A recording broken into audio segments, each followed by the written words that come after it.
ਵਾਹਿਗੁਰੂ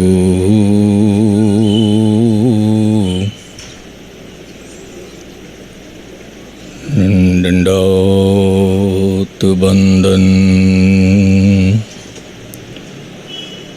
ਅਨੇਕ ਬਾਰ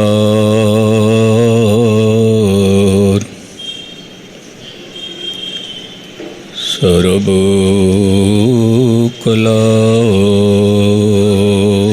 ਸਮਰਥ ਡੋਲਨ ਤੇ ਰਾਖੋ ਪ੍ਰਭੂ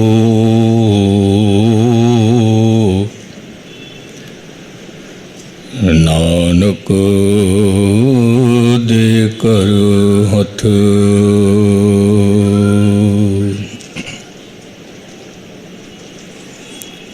ਗੁਰੂ ਰੂਪ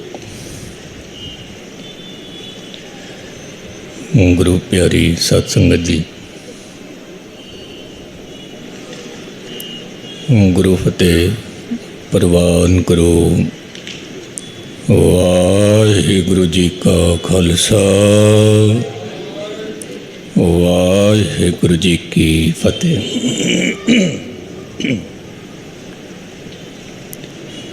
ਆਪ ਜੀ ਨੇ ਭਗਤ ਰਵਿਦਾਸ ਦਾ ਸ਼ਬਦ ਸ਼ਰਵਨ ਕੀਤਾ।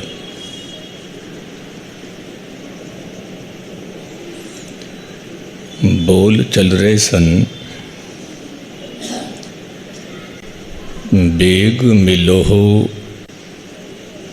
ਜਨ ਕਰ ਨਾ ਬਿਲੰਬਾ। ਐ ਪ੍ਰਭੂ ਮੈਨੂੰ ਛੇਤੀ ਮਿਲ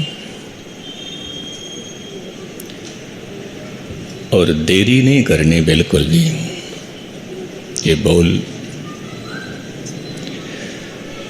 जे किधरे असी बहुत गहराई विच जाके विचार करिए ते जे किधरे देरी भी है तो साडे वल्लों है, परमात्मा वल्लों नहीं है। क्योंकि असी कई बार कह देने रब दे घर विच देर है, अंधेर नहीं है। असी कई बार कह देने फिर गुस्ताखी माफ़, मैं कई बार कहना रब दे घर विच ना देर है ना अंधेर है। और जे किधरे देर भी है तो साडे अपने करके, जे अंधेर भी है तो अपने करके, अपने करके। क्योंकि मैंने एक छोटी जी गल चेते आ गई। गुरमुख प्यारे हरमिंदर सिंह जी गल कह रहे सी तो मैनू एक हसन फकीर की गल याद आ गई। हसन फकीर ये ईरान का सूफी फकीर होया और राबिया जिसनों बसरा भी कहते सी, बसरी, बसरा शहर दी, इसनों बसरी भी कहते सी, इसनों राबिया भी कहते सी। और जदों इहदा जन्म होया बसरी दा, राबिया दा, ते घर विच इतनी गरीबी कि इतने भी पैसे नहीं कि कोई पांडा लैके इस बच्ची नूं दुध पिलाइए। और दुध जोगे भी पैसे नहीं सन, क्योंकि जन्म दे नाल ही माँ रुखसत कर गई सी। पर जे इस राबिया का जीवन देखिए, इलाही जीवन, दरवेशों का जीवन, तो हसन फकीर की कहता है, जदों भी नमाज अदा करता सी फिर अखां बंद करके कहता सी, ऐ खुदा मैं कितने ही सालों तो तड़फदा पिया हाँ, अपना द्वार खोल। मैं तड़फदा पिया, अपने घर का बूहा खोल तां करके तेरे नाल मिलन हो जावे, मिलन हो जावे। तो इस हसन दी जो कीती हुई अरदास राबिया रोज़ सुनदी सी, रोज़ सुनदी सी।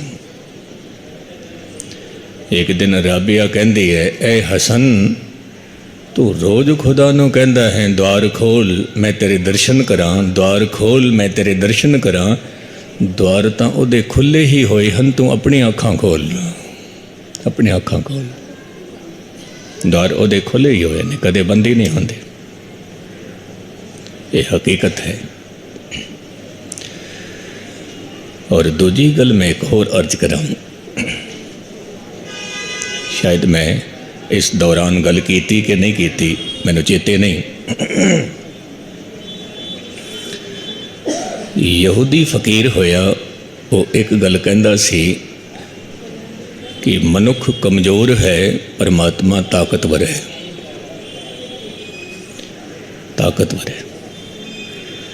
और जदों भी मिलन होंदा है, जदों भी परमात्मा की खोज होंदी है, तो कहते ने मनुख खोज बाद विच करदा है, परमात्मा पहला ही खोज कर लैंदा है मनुख दी, क्योंकि वह ताकतवर है। तो किसी मनुख ने एतराज किया कि जे परमात्मा ही सानू आके मिलता है तो साडा मिलन क्यों नहीं होंदा। फिर ध्यान दे नाल सुनना, जे परमात्मा ही आके सानू मिलेगा तो फिर मिलन क्यों नहीं होंदा। तो वह फकीर कहता है कि परमात्मा जदों आउंदा है तो उस घड़ी तुसी उत्थे होंदे ही नहीं, चूक जाते हो, तुसी उत्थे होंदे ही नहीं। जिस घड़ी परमात्मा आउंदा है उस घड़ी तुसी चूक जाते हो। भाव साडा मन किधरे होर पासे आउंदा है, चूक जाते हैं। कल मैं अर्ज कर रहा सी, मन रे थिर रहो। ये मन की है? मन किस नूं कहंदे ने? एक मैं छोटा जिहा उदाहरण दवां कि एक दरिया दे विच लहरां उठ रही ने। एक लहर उठदी है, उहदे पिछे पिछे दूजी लहर आउंदी है, फिर तीजी लहर आउंदी है, फिर चौथी ते पंजवीं लहर आउंदी। असीं जदों दरिया दे कंढे बैठ जाइए, लहरां नूं देखदे रहिए तो मनुख बहुत वार लहरां दे विच ही खो जाता है, खो जाता है लहरां दे विच। 1 घंटा निकल गया, 2 घंटे निकल गए, लहरां विच ही खो गया। ये जो लहर प्रगट हुई है, ये किस कारण, इसका सबब की है? आप जी ने देखा होगा, जदों हवा चलती है लहरां उठदियां ने, लहरां उठदियां। और जिमें जिमें हवा घट होंदी है, वेग घट होंदा है, लहरां दा वेग भी घट हो जाता है। और जिमें ही हवा बिल्कुल शांत हो जाती है तो फिर वो दरिया भी शांत हो जाता है, शांत हो जाता है। जदों वो दरिया शांत होया तो उस दरिया दे अंदर पईयां होईयां चीज़ां वो दिसणियां शुरू हो जांदियां ने कि कुछ पिया है, क्योंकि दरिया शांत है। साडी जिहड़ी आत्मा है ये दरिया है। परमात्मा की बनाई हुई जिहड़ी माया है ये हवा है। और जदों ये हवा वगदी है, माया जदों चलती है तो साडे अंदर लहरां पैदा होंदियां ने। बस उसे दा नाम मन है, उसे दा नाम मन। लहर किस तरह दियां, ध्यान नाल सुनना। आप जी घरों आए, कोई कीमती कोठी तेरे आप जी की नज़र पै गई, ये समझ लवो हवा का झोंका आया, तो आप जी दे अंदर लहर उठी, काश ऐसी कोठी मेरे कोल भी होवे। एक लहर उठी है। फिर कीमती कार आप जी की अखां दे सामने आ गई, फिर आप जी कहंदे हो काश ऐसी गड्डी मेरे कोल भी होवे। लहरां चल पईयां, लहरां चल पईयां। और इन्हां लहरां दे विच ही तुसी खो गए। फिर पाठ करदे पे हो, लहरां चल रही हैं, कोठी बहुत सोहनी है, कार बहुत कीमती है, ये लहरां चल रही ने, पाठ भी चल रहा है, लहरां भी चल रही हैं, और लहरां विच इतने असीं डुब गए, इतने खचत हो गए कि पाठ भी पूरा हो गया, मन लहरां विच ही गोते खा रहा है। इसनों असीं कहंदे हां पाठ कीता है मैं। पाठ करके विचारां नूं कटना है। विचारां मैंने एक छोटी जी गल याद आ गई, वो भी आप जी के सामने रखा, फिर मूल शब्द ते आना। ये अलवर की गल है। बिल्कुल हाईवे ते एक स्कूल बनया होया है और उस स्कूल दे विच मैं भी पढ़दा सी ते कदे कदे मैं चक्कर ला आना, स्कूल देख लेना। छोटे छोटे बच्चे सी दो, ते दोपहर का वक्त सी ते दोवें बच्चे बैठे खेडते पे सी ते खेडदियां खेडदियां दोवां दा झगड़ा हो गया। दोवां दा एक दूजे दे वाल हत्थां विच फड़ लए, दोवें झगड़ा करते पे। तो मैं पुछ बैठा तुसी हुणे ही खेडते पे सी, लड़ पए, हुण कारण की है? कहने लगे ज्ञानी जी साडा झगड़ा तेरी समझ विच नहीं आएगा, साडा झगड़ा तेरी समझ तो बाहर है, तुसी जाओ। मैं कहा थोड़ी जी रुचि लवां इन्हां बच्चियां दे विच, क्योंकि जे बच्चियां नाल खेडना होवे बच्चे वर्गा होना पैंदा है, बच्चे वर्गा। और कदी कदाई जदों आप जी अपने बच्चियां नाल खेडदे हो तो खेड खेड दे विच कई बारी तुसी खुद भी हार जाया करो बच्चे दे सामने जान बूझ के। बच्चा बड़ा खुश होंदा है, बापू नूं हरा दिता, मां नूं हरा दिता, दादे नूं हरा दिता, खुश होंदा है, खेड है। जदों उन्हां बच्चियां नूं मैं पुछया तुहाडा झगड़े दा कारण दसो, पहलां तां उन्होंने कहा साडा झगड़ा तुहाडी समझ विच नहीं आएगा। फिर कहन लगे चंगा फिर पुछ लवो। असीं अद्धा घंटा इत्थे रोज़ बितांदे हां, जदों स्कूल दे विच रेस्ट हुंदी है अद्धा घंटा इत्थे बितांदे हां। फिर की है इधरों जो कारां चलदियां ने, कारां लंघदियां ने, फिर जिस कार ते जिसकी निगाह पै जावे वो कह दिंदा ये कार काली ये मेरी है। फिर पिछे होर आ रही होंदी है, वो कहंदा वो पिछे वाली मेरी है। फिर तेजी कार आ रही होंदी है, बच्चे ने कहना पहला निगाह मेरी पई है। तो होया कि एक कीमती कार उधरों लंघी तो दोवें बच्चों ने कहा कि ये कार पहला मैं देखी सी ये मेरी है। दूजा कहता नहीं पहला मैं देखी सी ये मेरी है।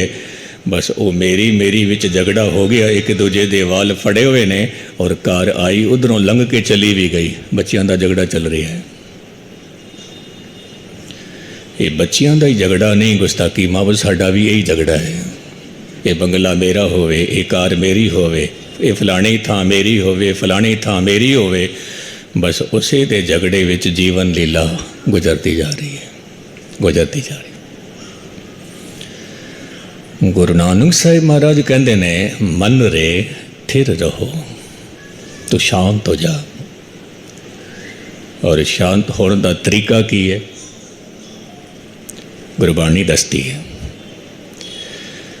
क्योंकि जो मन है ये सूक्ष्म है और जो बाणी है ये भी सूक्ष्म है।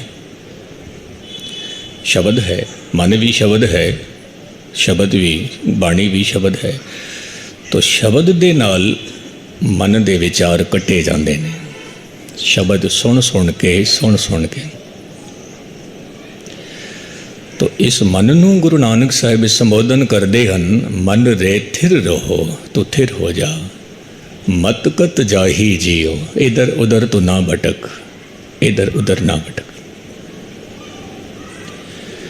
क्योंकि मन का जिहड़ा स्वभाव है, मैनू गीता की एक पंक्ति चेते आ गई।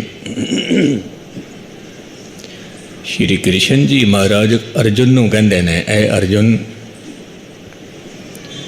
जिवें कोड़ी का वछेरा हुंदा है, हले अज ही उहदा जन्म होया है, कोड़ी का वछेरा, लेकिन एक खिन भी धरती ते टिकदा नहीं है। उठेगा डिगेगा, फिर उठेगा, फिर डिगेगा, फिर भजेगा, फिर डिगेगा। सारा ही दिन इसी तरह सिलसिला चलता रहेगा, सारा दिन। ये जो मन है ये भी इसी तरह ही है, ये 24 घंटे सफ़र पर रहिंदा है, 24 घंटे। मैनू किसी ने कहा, आप जी कई बार चर्चा करते हो शून्य दी, शून्य हो जाओ, तो शून्य का की भाव है? मैं कहना हाँ, विचारां नूं मिटा दवो, सरल हो जाओ, विचार खत्म हो गए, शून्य। तो जदों असीं शून्य हो गए उत्थे ही रब प्रगट हो गया, क्योंकि परमात्मा बाहर दी खोज नहीं है। ये ध्यान देना, किधरे ये ना समझ लेना कि परमात्मा काबे विच बैठा है या परमात्मा पूरब विच बैठा है या परमात्मा मदीने विच बैठा है। किथे भी नहीं, हर तरफ मौजूद है, हर तरफ मौजूद है। बाबा बुले शाह एक गल कहंदा सी कि पढ़ पढ़ आलम फाजल होया। ध्यान दे नाल सुनना, पढ़ पढ़ आलम फाजल होया, पर अपने आप नूं कदे पढ़िया ही नहीं। पढ़ गए, ये भी डिग्री ले लई, ये भी डिग्री ले लई, ये भी डिग्री ले लई, पर अपने आप नूं पढ़िया ही नहीं। जा जा वरदा मंदिर मसीदां, पर अपने अंदर कदे वड़िया ही नहीं।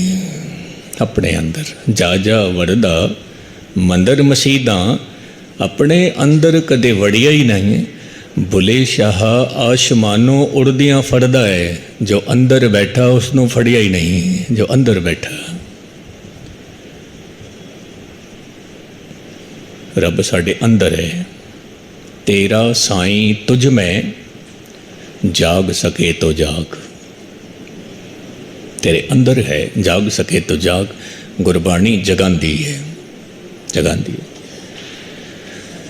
आप जी ने कहना है, ज्ञानी जी कि असी सुते पे हाँ? हाँ, सुते पे। जिहड़ा मनुख मन लैंदा है कि मैं सुता पिया, उन्होंने जगाना बहुत सौखा है, बहुत सौखा है। जिहड़ा सुता पिया है, मन लैंदा है, उन्होंने जगाना बहुत सौखा है। और एक मनुख ऐसा है जो सुता भी पिया है पर मनदा भी नहीं, उन्होंने जगाना बहुत औखा है, उन्होंने जगाना बहुत औखा है। क्योंकि वो अद्धा सुता पिया है, अद्धा जग रहा है, वो ना सोण विच है ना जगण विच है। ते कई बार की हुंदा सी, एक थां दी मैनू गल याद आ गई।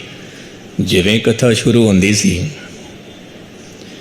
ते एक बुजुर्ग आके नेड़े आके बैठ जाता सी। 5-7 दिनों का प्रोग्राम सी ते कथा दे विच मैं 1-2 बार कह भी देंदा सी। जिवें ही उहदी अख लगदी सी, मैं उसनों कह दिंदा सी, बजुर्गो सौ गए हो, सुते पे हो। उसने यकदम अखां खोलनियां ते कहना, नहीं ज्ञानी जी कौन कहता है। सारी संगत उसनों देखती भी सी ते हस भी पैंदी सी, सुता भी पिया है, मनण वास्ते भी तैयार नहीं। कथा चलती रही। 10 मिनट बाद फिर ओदी अख लग गई, खरांटे ले रहा है। मैं क्या बुजुर्गो सुते पे हो? कहन लगे, नहीं ज्ञानी जी कौन कहता है, कौन कहता है। तीजी बार वो फिर सौ गया। मैं अपनी थोड़ी जी लैंग्वेज बदली। मैं क्या गुरमुखो जगदे पे हो? कहन लगे, कौन कहता है।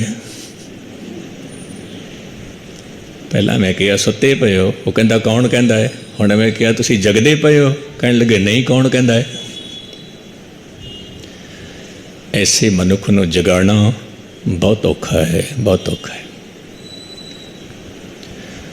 फिर अखीर विच उहदे हौसले बुलंद करने वास्ते फिर मैनूं कथा विच एक गल कहनी पई, उहदे हौसले बुलंद करने वास्ते।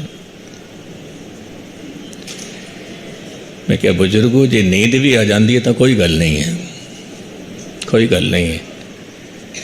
क्योंकि सोना तो घर विच भी है, पर इत्थे गुरु की गोद विच आके जे तुसीं सौ गए तो ये कुछ चंगा ही है, माड़ा नहीं है। घर सोना वखरी गल है, गुरु की गोद में आके सोना ये वखरी गल है। मैं कहा कोई गल नहीं, तो कथा सुनिया कर, बेशक नींद आ जाती, कोई गल नहीं है। कहने लगे ज्ञानी जी हुण मेरे हौसले थोड़े बुलंद हो गए ने आप जी की गल सुन के। असीं सुते पे हाँ किस तरह, तो जे गौर मुताला करिए साडियां अखां विच नींद है, साडे कन्नां विच भी नींद है, साडी रसना विच भी नींद है, साडे मन विच भी नींद है। हुण अखां दे विच किस तरह की नींद है, किस तरह की?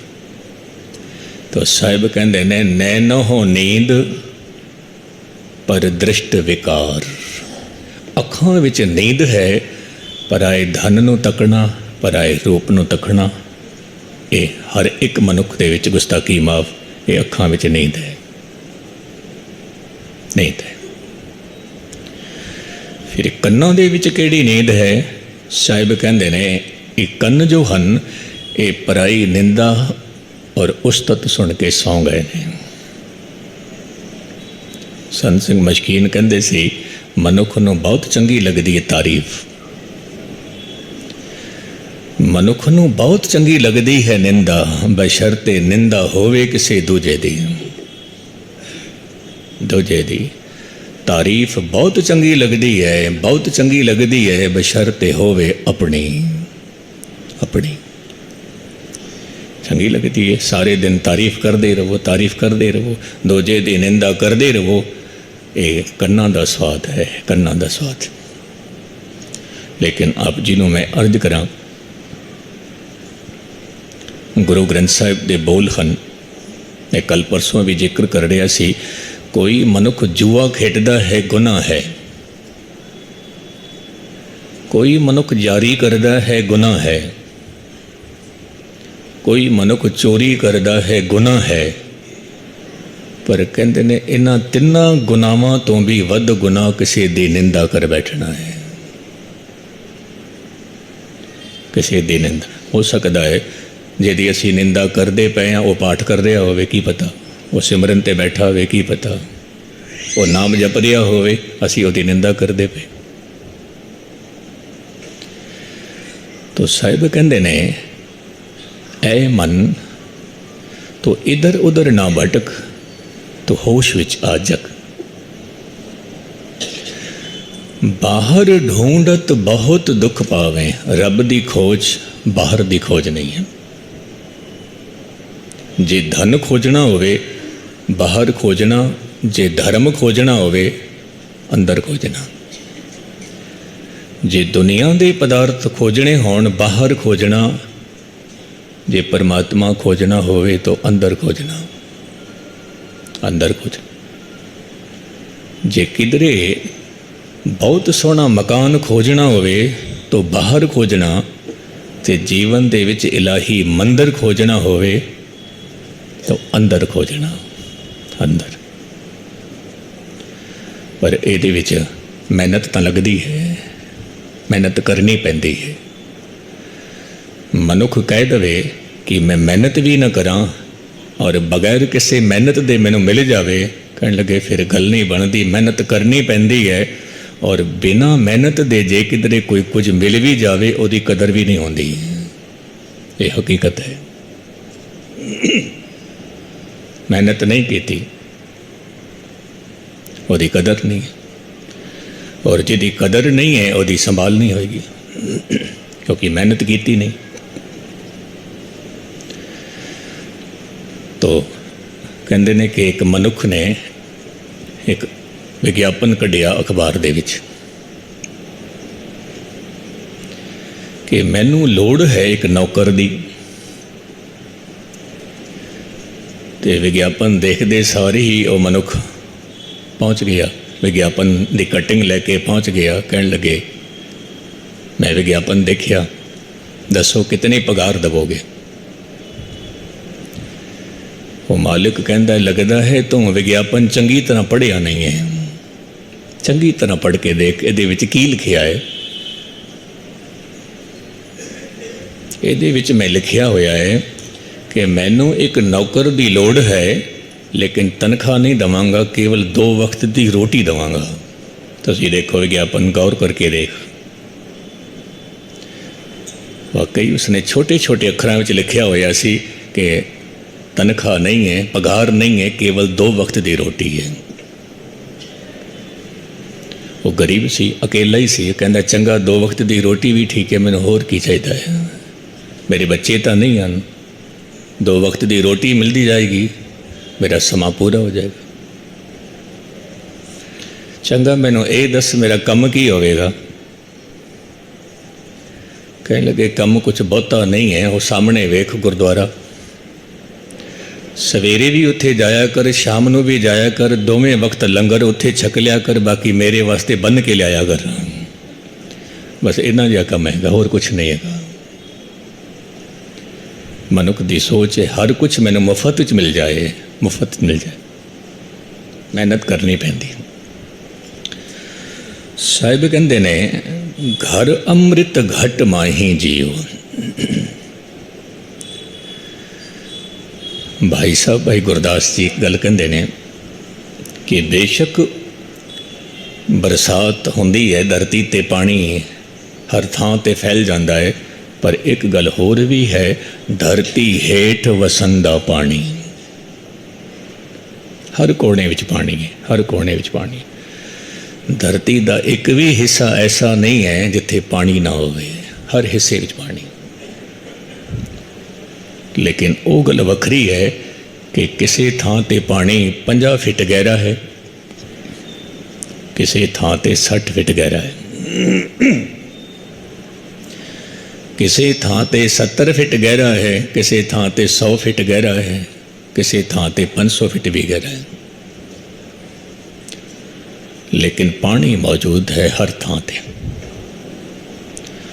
साहिब कहते ने जिस तरह धरती दे हेठ पानी मौजूद है, उसी तरह हर घट विच परमात्मा मौजूद है। हर घट दे विच सबै घट राम बोले, हर घट विच। बस गल इतनी है कि किसी नूं 1 साल मेहनत करके ही गल बन जाती, किसी नूं 5 साल लग जाते हैं, मेहनत करदियाँ पाठ सिमरन करदियाँ तो बिरती जुड़नी शुरू हो जाती है। और कईयां नूं फिर 50-50 साल भी लग जाते हैं, और कईयां नूं 2-2 जन्म भी लग जाते हैं, 3-3 जन्म भी लग जाते हैं।